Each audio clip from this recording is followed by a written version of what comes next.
എൻ്റെ പേര് ജെയ്സൺ. ഞാൻ ചാലക്കുടി, തൃശ്ശൂർ ജില്ല ചാലക്കുടി എന്നാണ് വരുന്നത്. ഇരിഞ്ഞാലക്കുട രൂപതാംഗമാണ്. വെളിപാട് 3:8. നിൻ്റെ പ്രവൃത്തികൾ ഞാൻ കാണുന്നു. നിൻ്റെ മുമ്പിൽ ഞാനത് തുറന്ന വാതിൽ സ്ഥാപിക്കുന്നു. ആർക്കും അടയ്ക്കാൻ കഴിയാത്ത വിധം തുറന്ന വാതിൽ ഞാൻ സ്ഥാപിക്കുന്നു. നിൻ്റെ ഇത് പരിമിതമാണെന്ന് എനിക്കറിയാം. നീ എൻ്റെ വചനങ്ങൾ കാത്തു, നീ എന്നെ നിഷേധിച്ചില്ല.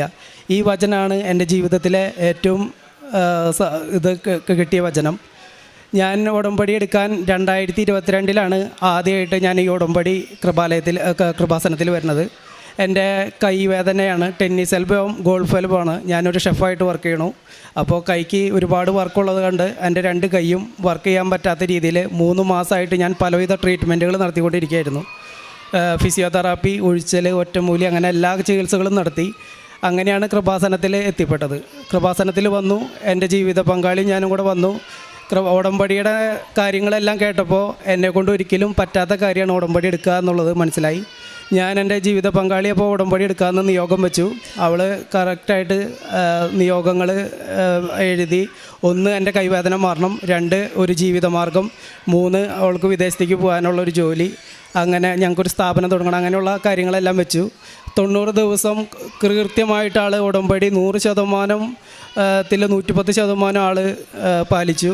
എല്ലാ കാര്യങ്ങളും വളരെ ആത്മാർത്ഥമായിട്ട് ചെയ്തു. അവളുടെ എല്ലാ നിയോഗങ്ങളും ഒന്നൊന്നായിട്ട് നടന്നു കിട്ടി. അത് ഇവിടെ വന്ന് സാക്ഷ്യപ്പെടുത്തുകയും ചെയ്തു. എൻ്റെ കൈവേദന മാറി, ഞങ്ങൾക്കൊരു സ്ഥാപനം തുടങ്ങാൻ പറ്റി. അവൾക്ക് വിദേശത്തേക്ക് പോകാനുള്ള എല്ലാ പേപ്പർ വർക്കുകളും പെട്ടെന്ന് കാര്യങ്ങളൊക്കെ റെഡിയായി. അങ്ങനെ ഇരിക്കുന്ന സമയത്താണ് ഞങ്ങളിങ്ങനെ ഒരു സ്ഥാപനം തുടങ്ങി. വലിയ കുഴപ്പമില്ലാത്ത നല്ല കച്ചവടം, എല്ലാ രീതിയിലും സാമ്പത്തികമായിട്ടും എല്ലാം വളരെ ഹാപ്പിയായിട്ട് വീണ്ടും ഞങ്ങളുടെ ജീവിതത്തിലേക്ക് പഴയ സന്തോഷം എല്ലാം കടന്നു വന്നു. പക്ഷേ ഇതെല്ലാം വന്നെങ്കിലും എനിക്ക് പണ്ടത്തെ ജീവിതത്തിൽ നിന്ന് ഒരു വ്യത്യാസവും വന്നിട്ടുണ്ടായില്ല. ഞാനങ്ങനെ പള്ളിയോ പ്രാർത്ഥനയായിട്ടൊന്നും വലിയ ബന്ധമില്ല. എല്ലാവരും പള്ളിയിൽ പോണ പോലെ ഞാനും പോവും. അങ്ങനെ ഒരു ആത്മാർത്ഥമായിട്ടൊരു പ്രാർത്ഥനയുടെയോ പള്ളിയുടെയോ എനിക്കുണ്ടായില്ല.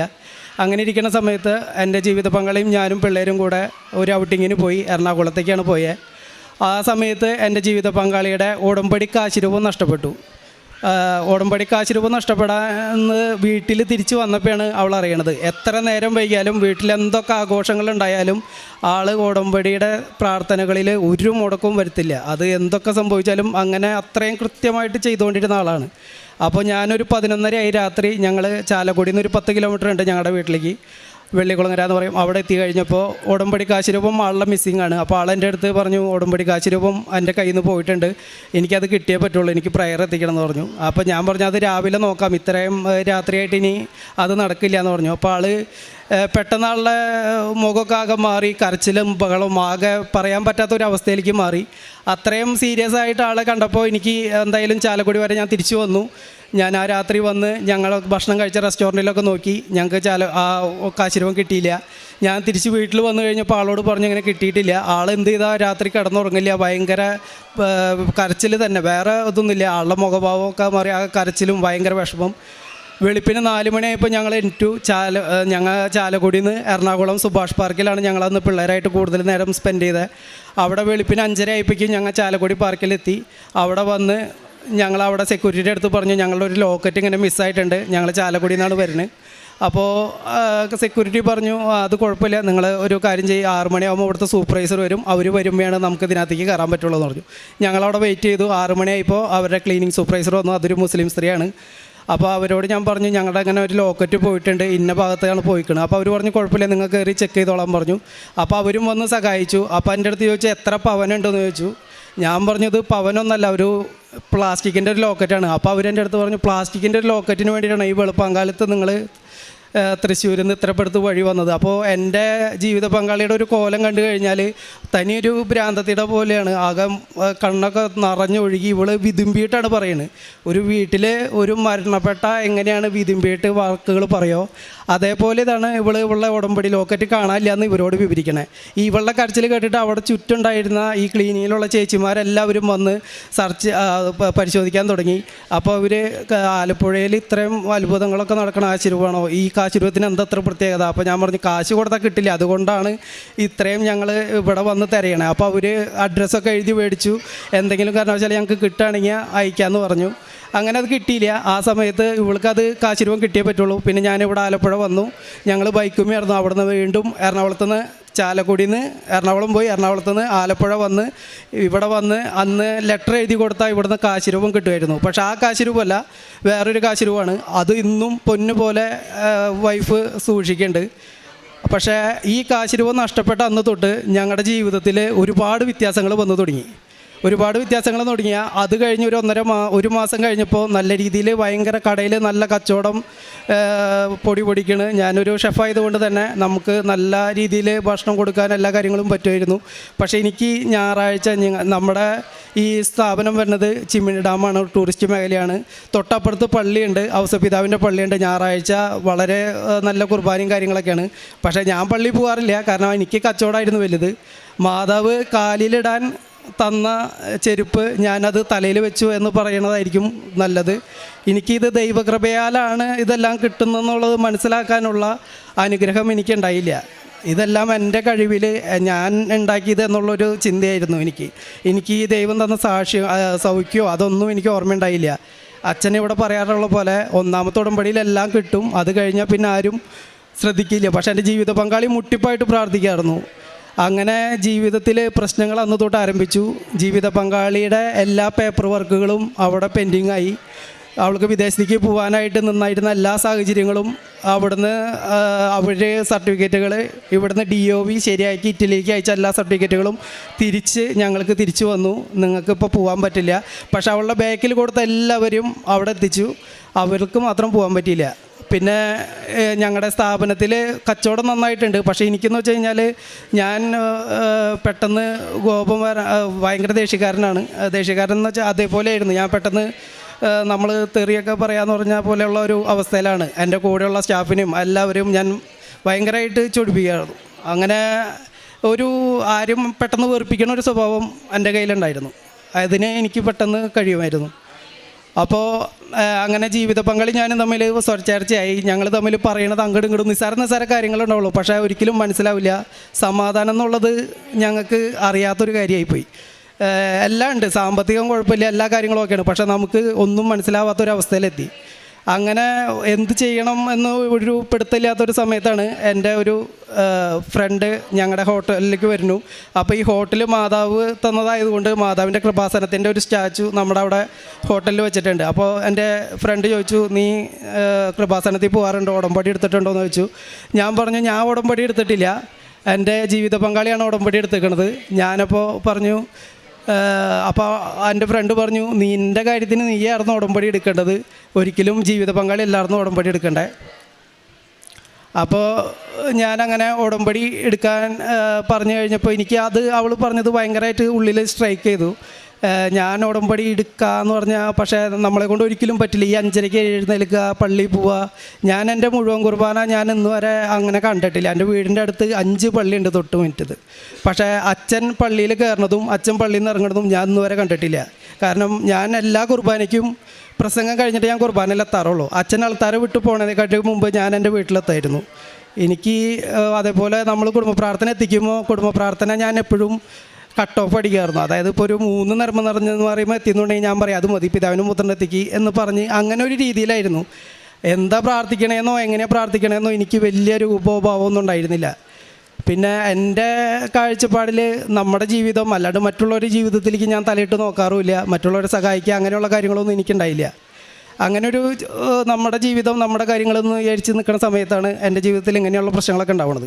അപ്പോൾ ഇവൾ പറഞ്ഞ കാര്യങ്ങളൊക്കെ വെച്ചും ഈ ഉടമ്പടിയിലത്തുള്ള കാര്യങ്ങൾ വെച്ച് നോക്കുമ്പോൾ മറ്റുള്ളവരെ സഹായിക്കുക, കുർബാനയ്ക്ക് പോവുക, ഇതൊക്കെ എന്നെ കൊണ്ട് ഒരിക്കലും പറ്റാത്ത കാര്യമാണ്. എന്നാലും ഞാൻ 2 ദിവസം ഇവൾ പറഞ്ഞ കാര്യം ആലോചിച്ചു. ഒരു 2 ദിവസം കഴിഞ്ഞപ്പോൾ ഞാൻ എൻ്റെ ജീവിത പങ്കാളിയോട് പറഞ്ഞു, നമുക്ക് ഉടമ്പടി എടുക്കാൻ കൃപാസനത്തേക്ക് പോകാം. അപ്പോൾ അവൾ പറഞ്ഞു, ആർക്കാണ്, ഞാൻ എടുത്തോളാം എന്ന് പറഞ്ഞു. അപ്പോൾ എൻ്റെ അടുത്ത് പറഞ്ഞു, വെറുതെ അവിടെ പോയിട്ട് ആവശ്യമില്ലാത്ത പണി മേടിക്കരുത്. നമ്മുടെ ജോസഫ് അച്ഛൻ പറയാറുള്ള പോലെ കൃപാസനത്തിൽ വന്നിട്ട് പണി മേടിക്കേണ്ട, ഉള്ള പണി മര്യാദയ്ക്ക് കൊണ്ട് നടന്നാൽ പോരെ എന്നുള്ളത് പറയുന്ന പോലെ എൻ്റെ ജീവിത പങ്കാളിയും പറഞ്ഞു. ഞാൻ പറഞ്ഞല്ല, ഞാനത് എൻ്റെ പരമാവധി ഞാൻ ശ്രമിക്കും, എന്തായാലും പോവാമെന്ന് പറഞ്ഞു. അങ്ങനെ എൻ്റെ നിർബന്ധത്തിന് വഴങ്ങി ആൾ വന്നു. ഞാൻ കൃപാസനത്തിൽ ഇവിടെ വന്ന് ഉടമ്പടി എടുത്തു.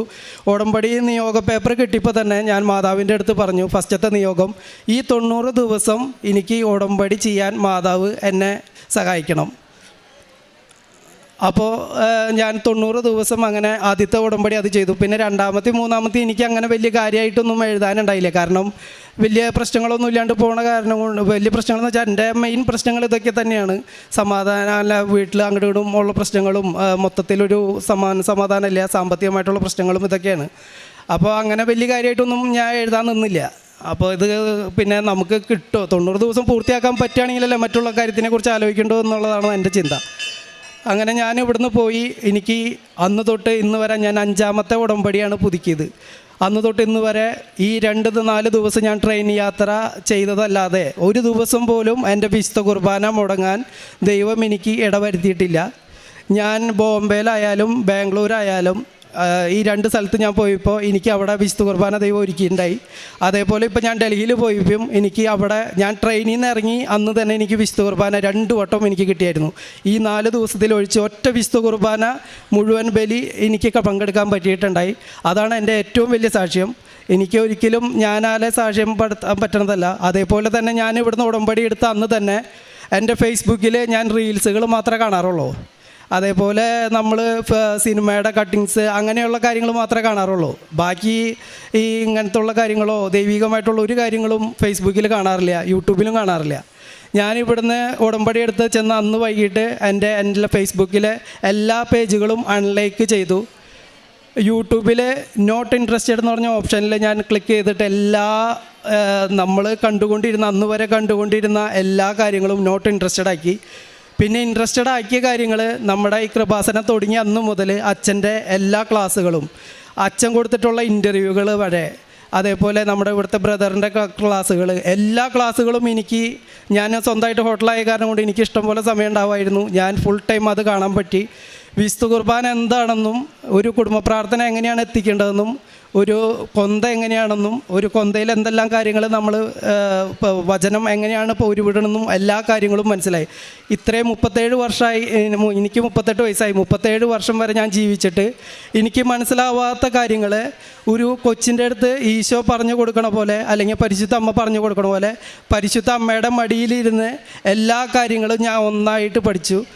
ഒരു കൊന്തെത്തിക്കാനും ഒരു വിശ്വാസ പ്രമാണം വിശ്വാസത്തോടെ ചെല്ലാനും. അച്ഛൻ പറഞ്ഞു, ഇപ്പോൾ അടുത്ത ക്ലാസ്സിൽ അച്ഛൻ പറഞ്ഞു, ഇവിടെ പ്രാർത്ഥിക്കുന്നത് അച്ഛൻ വേറൊരു പ്രത്യേകിച്ചൊരു പ്രാർത്ഥനയല്ല, വിശ്വാസ പ്രമാണം ഭക്തിയോടെ കൂടെ അച്ഛൻ മാതാവിൻ്റെ ചവിട്ടിലാണ് നമ്മുടെ നിയോഗങ്ങൾ വെച്ചിട്ട് പ്രാർത്ഥിക്കാറുണ്ട്.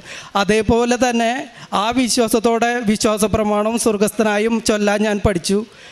ഇത്രയും 37 വർഷം ഞാൻ ചൊല്ലിയ പ്രാർത്ഥനകളൊക്കെ വെറുതെ ആയിരുന്നു. അതുവരെ ഞാൻ ചൊല്ലിയത് വെറുതെ വായിക്ക് എക്സസൈസ് ആയിരുന്നു. എനിക്ക് അറിയില്ലായിരുന്നു എങ്ങനെയാണ് ചൊല്ലിയായിരുന്നതെന്നൊന്നും. പക്ഷേ ഉടമ്പടിക്ക് ശേഷം ഞാൻ ചൊല്ലിയ ഓരോ പ്രാർത്ഥനയ്ക്കും എനിക്ക് വ്യക്തമായ അനുഭവം ഉണ്ടായിരുന്നു. ഓരോ പിതാവിൻ്റെ പുത്രന് പോലും എനിക്ക് എനിക്ക് കിട്ടുമായിരുന്നു. അതേപോലെ തന്നെ ദൈവമായിട്ട് സംസാരിക്കാൻ പറ്റണ പോലെയുള്ള മറ്റുള്ളവരൊക്കെ പറയുമ്പോൾ നമ്മളതൊരു കഥയായിട്ട് തോന്നുമായിരുന്നു. എനിക്ക് അത് നേരിട്ട് വ്യക്തമാവാൻ പറ്റി. ബൈബിൾ വാചനയിലൂടെ ബൈബിൾ വചനം നമ്മളെ കൊണ്ടു നടക്കുന്നു പറഞ്ഞ പോലെയാണ്. ഞാൻ ഈ വെളിപാട് 3:8 പറഞ്ഞത് നിങ്ങളതൊന്ന് വായിച്ച് നോക്ക്.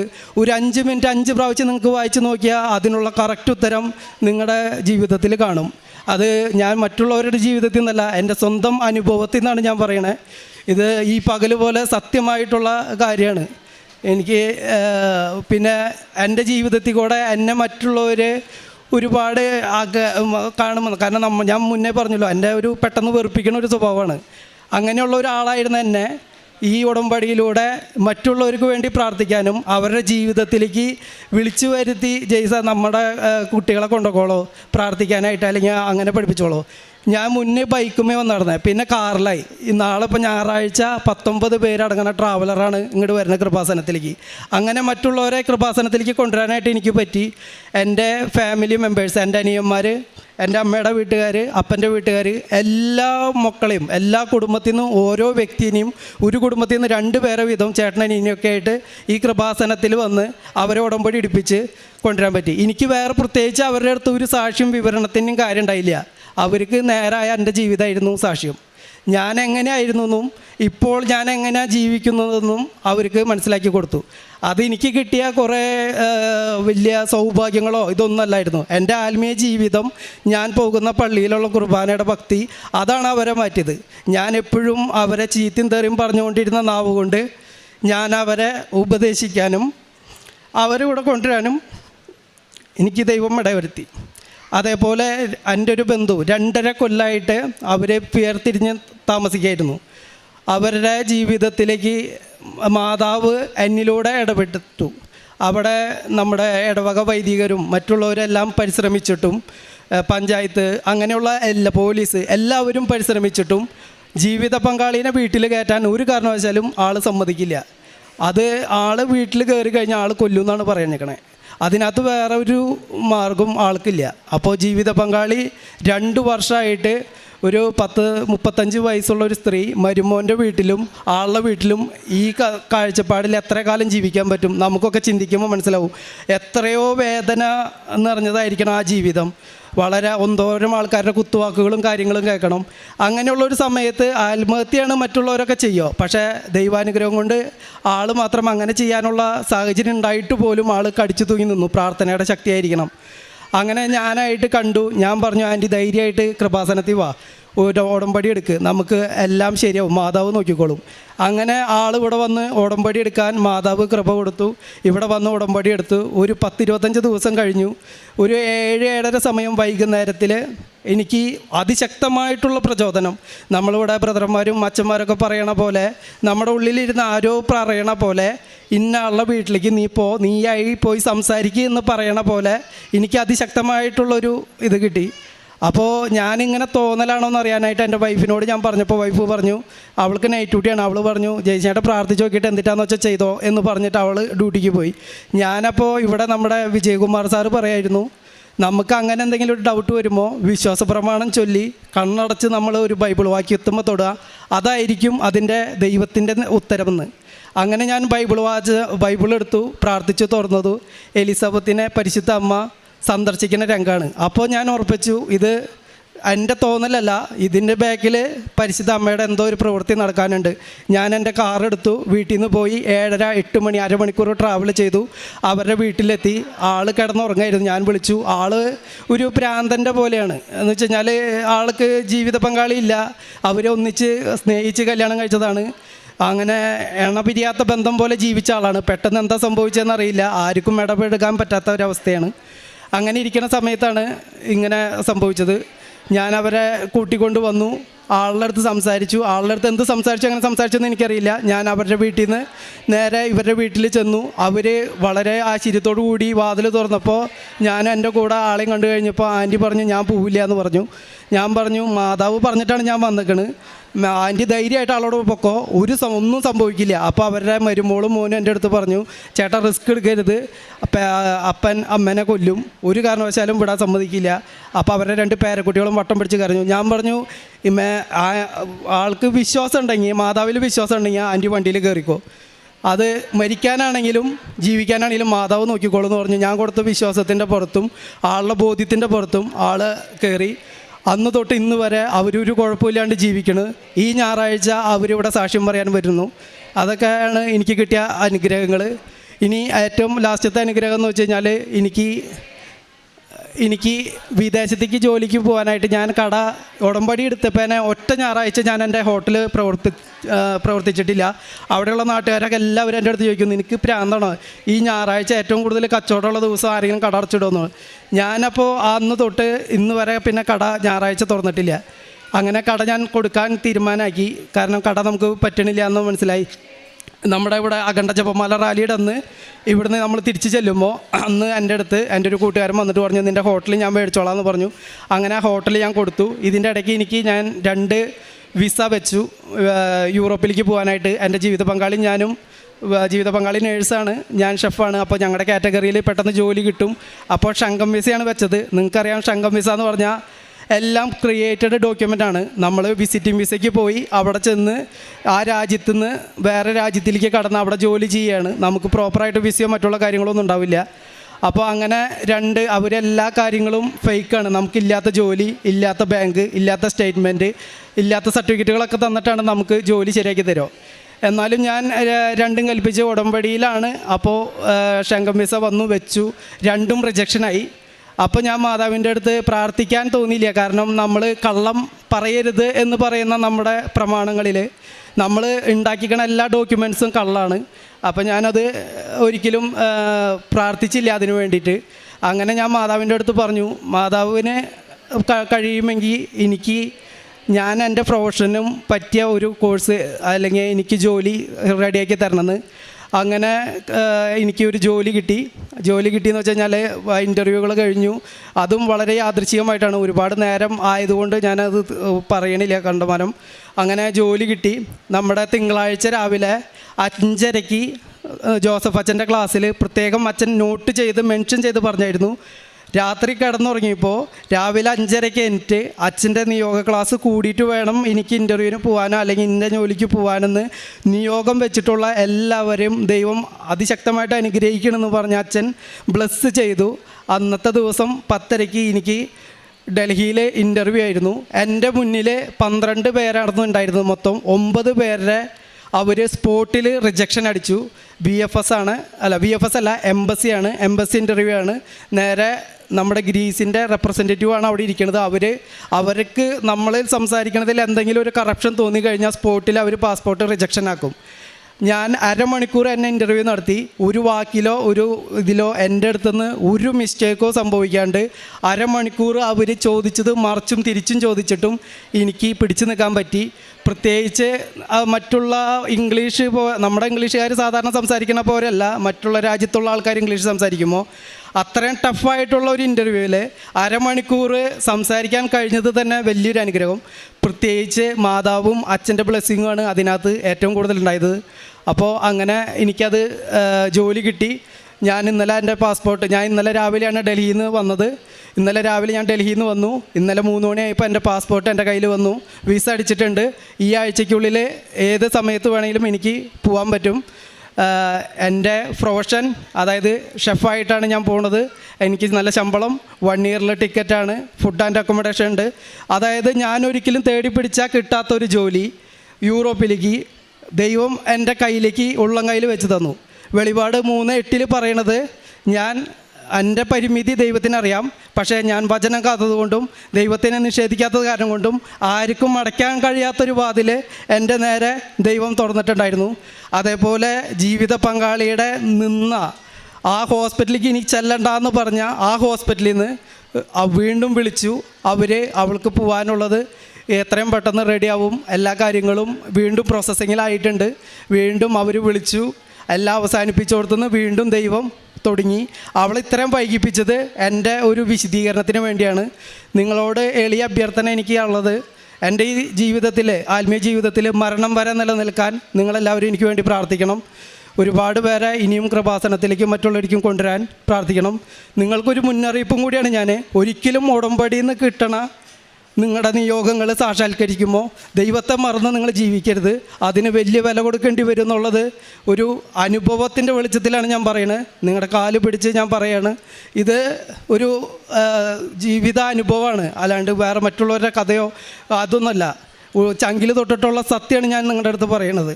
എൻ്റെ ഒരു അനുഭവം. ഇനി ഞാൻ രക്ഷപ്പെട്ടതാണ്, അല്ലെങ്കിൽ ഞാൻ വല്ല മദ്യപാനത്തിനോ മറ്റുള്ള കാര്യങ്ങൾക്കൊക്കെ ഞാൻ അടിമപ്പെട്ടു പോയാനെ. എൻ്റെ ജീവിത പങ്കാളിയും എൻ്റെ അമ്മയുടെയും പ്രാർത്ഥന കൊണ്ടാണ് എനിക്ക് വീണ്ടും കൃപാസനത്തിൽ വരാനൊക്കെ പറ്റിയത്. അല്ലെങ്കിൽ ഒരു കുടുംബം നശിക്കാൻ ഈ ഒറ്റൊരു കാരണം മതിയായിരുന്നു. അപ്പോൾ ഇവിടെ ഉടമ്പടി വെള്ളം ചേർക്കാണ്ട് ചെയ്ത എല്ലാ കാര്യങ്ങളും നടക്കുന്നുള്ള 100% ഉറപ്പാണ്. എൻ്റെ പ്രേക്ഷിത പ്രവർത്തനം എന്ന് പറയുന്നത് ഞാൻ പറഞ്ഞില്ലേ, എൻ്റെ സ്റ്റാഫിനെ ഞാൻ തെറി പറഞ്ഞായിരുന്നു, മല്ലന്നുണി ചീത്ത വിളിച്ചായിരുന്നു. എല്ലാ സ്റ്റാഫും ഇപ്പോൾ ഇവിടെ ഉടമ്പടിയിലാണ്. 3ഉം 2ഉം പുതുക്കിയവരുണ്ട്. അതിനകത്ത് പള്ളിയിൽ പോകാൻ എന്നെ പോലെ തന്നെ മടിയുള്ളവരുണ്ടായിരുന്നു. ഇപ്പോൾ അവരെൻ്റെ അടുത്ത് പറയും, ചേട്ടാ ഉടമ്പടി എടുത്തപ്പോൾ അവർക്ക് ഗൾഫിൽ പോകാനോ അല്ലെന്നുണ്ടെങ്കിൽ അവർക്ക് കടം മാറാനോ ബാധ്യതകളോ ഒന്നുമില്ല. അവർ പറയും, ചേട്ടാ ഉടമ്പടി എടുത്തപ്പോൾ വീട്ടിൽ ഭയങ്കര റെസ്പെക്റ്റാണ്. അപ്പോൾ മുന്നേ ദേടാ ചോറ് വേണമെങ്കിൽ തന്നോന്ന് പറയണം, അമ്മ ഇപ്പോൾ വാമോനെ ചോറുണ്ടോ എന്ന് പറയണമെന്ന് പറയും. അത്രയും പിള്ളേരുകൾക്ക് ഭയങ്കരമായിട്ട് എഫക്റ്റായി. എൻ്റെ ജീവിതം അവർക്ക് മാതൃകയാകാനായിട്ട് ദൈവം എന്നെ അനുഗ്രഹിച്ചു. അതേപോലെ തന്നെയാണ് ഇപ്പോൾ ഒരുപാട് പേരെ കൃപാസനത്തിലേക്ക് കൊണ്ടുവരാനും. അതേപോലെ കാരുണ്യ പ്രവൃത്തികളെന്ന് പറഞ്ഞാൽ എനിക്ക് ചെയ്താൽ മടുക്കണില്ല. ഇപ്പോൾ മുന്നേ എൻ്റെ സ്വന്തം കാര്യം നോക്കിക്കൊണ്ടിരുന്ന ഞാൻ ഇന്നത് എൻ്റെ മുമ്പിൽ വരണ ഒരുപാട് പേർക്ക് ജാതി മതമോ അവരുടെ വസ്ത്രമോ ഇതൊന്നും കണ്ടിട്ടല്ല, എല്ലാവർക്കും എൻ്റെ കഴിവിൻ്റെ പരമാവധി ചെയ്യാൻ ഞാൻ ശ്രമിച്ചിട്ടുണ്ട്. പല കുടുംബങ്ങളും ഞാൻ അന്വേഷിച്ച് തേടി പിടിച്ച് നമ്മൾ പറയാം ബൈക്ക് ആക്സിഡൻ്റൊക്കെ പറ്റിയിട്ട് പല വീടുകളിലും ഇപ്പോഴും കിടക്കണ ഒരുപാട് പേരുണ്ട്. അപ്പോൾ അവരുടെ വീടുകളിലേക്കൊക്കെ ചെല്ലുമ്പോൾ അവർ അതിശയപ്പെട്ട് എൻ്റെ അടുത്ത് ചോദിച്ചിട്ടുണ്ട്, എങ്ങനെയാണ് ചേട്ടാ അറിഞ്ഞത്? അപ്പോൾ ഞാൻ പറയും അത്, അപ്പോൾ നമ്മൾ വാതിൽ തുറക്കുമ്പോൾ കാണാം ഒരുവിധം വീടുകളിലൊക്കെ കൃപാസനത്തിൻ്റെ പത്രവും കൃപാസന മാതാവും ഉണ്ടാവും. ഞാൻ പറയും ചേച്ചി, ഞാനിവിടെ വന്നതിന് പ്രത്യേകിച്ചൊരു കാരണമില്ല, ആ ഇരിക്കണ മാതാവാണ് കാരണം. അപ്പോൾ എന്നെക്കൊണ്ട് പറ്റാവുന്ന ഒരു തുക ഞാൻ അവരുടെ അടുത്ത് കൊടുക്കുമ്പോൾ ദൈവം പ്രകാശമാവണമെന്ന് ഞാൻ കണ്ടിട്ടുണ്ട് അവരുടെ കണ്ണിൽ. ഭക്ഷണം കൊടുത്ത് ഞാൻ തിരിഞ്ഞ് നടക്കുമ്പോൾ ഒരുപാട് ആൾക്കാർ കൈയെടുത്ത് അവർ കൈ കൂപ്പി അനുഗ്രഹിക്കുന്നതും നമുക്ക് വേണ്ടി അവർ മുകളിലോട്ട് നോക്കി പ്രാർത്ഥിക്കുന്നതും ഞാൻ കണ്ടിട്ടുണ്ട്. നമ്മൾ കൊടുക്കണേനെ ദൈവം അതിൻ്റെ ഇരട്ടി തിരിച്ചു തരുമെന്ന് പറയണത് ഞാൻ അനുഭവിച്ചിട്ടുണ്ട്. ഇന്ന് വരെ എനിക്ക് എൻ്റെ ജീവിതത്തിൽ മുന്നേ ഈ കണ്ട കാലം മൊത്തം ഞാൻ ജീവിച്ചിട്ടും 37 കൊല്ലം ഞാൻ ജീവിച്ചിട്ടും അച്ഛൻ പറയാറുള്ള പോലെ 38 വർഷത്തെ അച്ഛൻ്റെ പൗരോഹിത്യം പോലെ ഈ 37 കൊല്ലം ജീവിച്ചിട്ടും കിട്ടാത്ത ഒരു അനുഭവം. ഞാൻ 2500 രൂപ വരെ ഒരു ദിവസം നാട്ടിൽ ശമ്പളം മേടിച്ചുകൊണ്ടിരുന്ന വ്യക്തിയാണ്. അപ്പോൾ നിങ്ങൾക്ക് ഊഹിക്കാം 2500 രൂപ ഒരു നാട്ടിൽ ശമ്പളം മേടിക്കണേ എത്ര രൂപയുടെ നമുക്ക് അത്രയും എൻജോയ് ചെയ്ത് ജീവിക്കാൻ പറ്റും. അതിലൊന്നും കിട്ടാത്തൊരു ആനന്ദം മറ്റുള്ളവരുടെ ജീവിതത്തിൽ നമ്മൾ കൊടുക്കുമ്പോൾ കിട്ടുന്നുണ്ട്. ഇതൊന്നും ഒരു പാഴ്വാക്കല്ല. ഇതിനെക്കുറിച്ച് മറ്റുള്ളവർ എന്തു പറഞ്ഞാലും എന്നെ സംബന്ധിച്ച് എനിക്കൊരു ചുക്കുമില്ല. എനിക്ക് ഞാൻ എത്തേണ്ടടുത്ത് ഞാൻ എത്തിപ്പെട്ടു, അതാണ് എൻ്റെ ഏറ്റവും വലിയ വിജയം. പിന്നെ ഇപ്പോൾ ജോലി കിട്ടിയതും ഇതൊക്കെ ഞാനിവിടെ നിങ്ങളുടെ അടുത്ത് ഭൗതിക കാര്യങ്ങൾ പറയുമ്പോഴാണ് ആൾക്കാർക്ക് മനസ്സിലാവുള്ളൂ.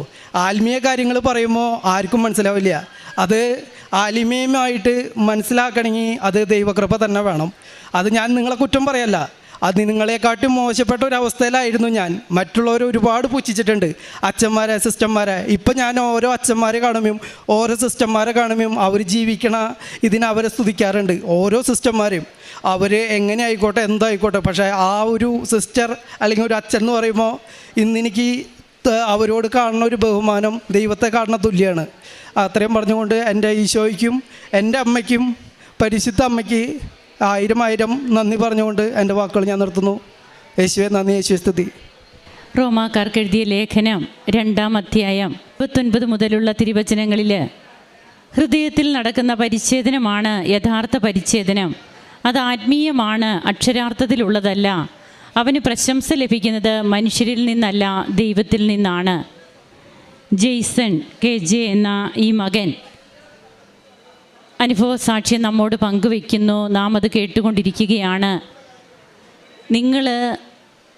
ഞാൻ പറയുന്നത് എൻ്റെ ചങ്കിൽ കൈവച്ച് ഞാൻ പറയുകയാണ്, ഇത് എവിടെയോ നടന്ന കാര്യമല്ല, എൻ്റെ ജീവിതത്തിൻ്റെ സത്യം എന്ന് പറഞ്ഞ് ഈ മകൻ നമ്മോട് പറയുമ്പോൾ തൻ്റെ ജീവിത വഴികൾ അതെങ്ങനെയായിരുന്നു. തനിക്ക് പൈസയ്ക്ക് കുറവില്ല, ആരോഗ്യമുണ്ട്, എല്ലാമുണ്ട്. എന്നാൽ തനിക്ക് നഷ്ടപ്പെട്ടത് ഇന്ന് താൻ നേടിയെടുത്തു. തനിക്കൊരു ജീവിത മാർഗമായിട്ട് കിട്ടിയ തൻ്റെ ബിസിനസ്, അതായത് തൻ്റെ ഷോപ്പ്, അത് താൻ തലയിലാണ് എടുത്തു വെച്ചുകൊണ്ട് നടന്നിരുന്നത്. അതിനാണ് താൻ പ്രാധാന്യം കൊടുത്തിരുന്നത്. ദൈവത്തെ അല്ല താൻ ഹൃദയത്തിൽ കൊണ്ടു നടന്നത്, തൻ്റെ ബിസിനസ്സിനെ ആയിരുന്നു. ആ വ്യക്തി, അതായത് 5 പള്ളി തൻ്റെ ചുറ്റുമുണ്ട് തൻ്റെ വീടിൻ്റെ, പക്ഷേ കുർബാനയൊക്കെ എങ്ങനെയായിരുന്നു എന്നൊക്കെ ഈ മകൻ ഇവിടെ പറഞ്ഞു. ഇതാണ് പ്രിയപ്പെട്ടവരെ ഒരു ഓപ്പൺ കൺഫെഷൻ. ഇവിടെ നാണക്കേടോ മാനക്കേടോ ലജ്ജയോ ഒന്നുമില്ല. ചെറുപ്പക്കാരായ ജെയ്സനെ പോലെയുള്ള മക്കൾ എത്രയോ പേര് ഇവിടെ വന്ന് ഇതേപോലെ ദൈവത്തെ മഹത്വപ്പെടുത്തുന്നു, സാക്ഷ്യങ്ങൾ പങ്കുവയ്ക്കുന്നു. ഇത് ജീവിക്കുന്ന അനുഭവം ഇന്ന് ഈ മകൻ പറയുമ്പോൾ തനിക്ക് ഭൗതികമായിട്ട് കിട്ടിയ കാര്യങ്ങൾ എന്തൊക്കെയെന്നെല്ലാം ജെയ്സൺ അക്കമിട്ട് ഇവിടെ പറഞ്ഞു കഴിഞ്ഞു. നമ്മൾ അല്പസമയം കൂടുതലെടുത്തു. സാക്ഷ്യം ജെയ്സൻ്റേത് അങ്ങനെ ആയതുകൊണ്ടാണ്. അത് സാക്ഷ്യത്തിലുടനീളം ജെയ്സൺ മഹത്വപ്പെടുത്തുകയാണ് ദൈവത്തെ.